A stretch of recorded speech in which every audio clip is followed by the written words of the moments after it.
Kauli mbiu ya mwaka isemayo utoaji wa huduma bora za afya unategemea kiasi kikubwa upimaji wa maabara ulio sahihi na wa kuaminika.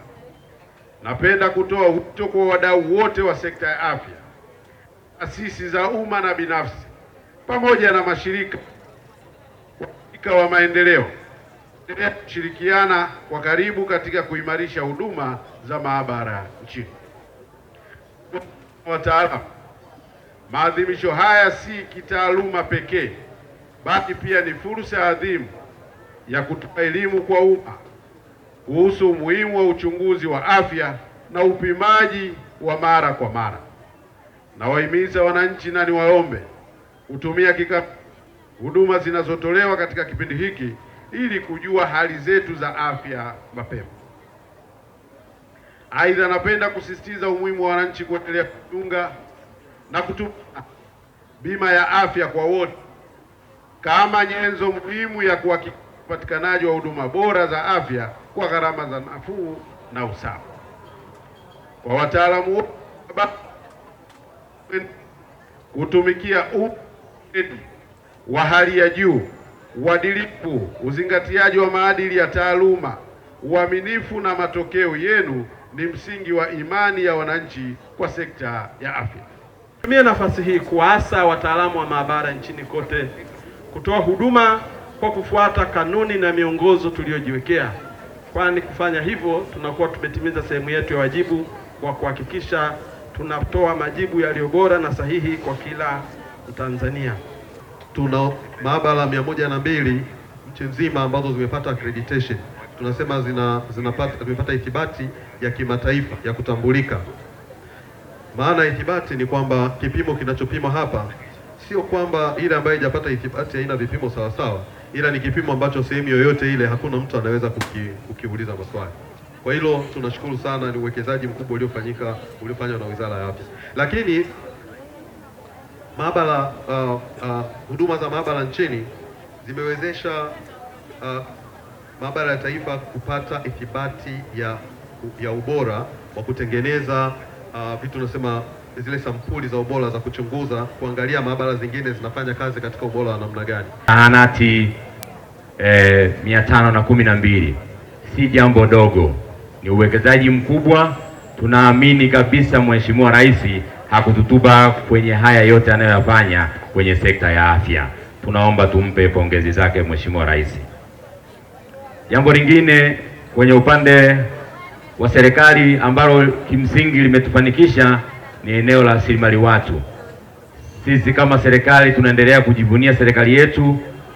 Eneo la maabara limeendelea kupokea wataalamu kadiri serikali ilivyowezesha. Tumeendelea kupata watu wenye stashahada, wenye shahada mpaka kwenye level za PhD. Kimsingi tunaendelea kumpongeza Mheshimiwa Rais kwa hili analolifanya. Anatusaidia sana kwa sababu ili huduma bora itolewe, eneo mojawapo ni la rasilimali watu.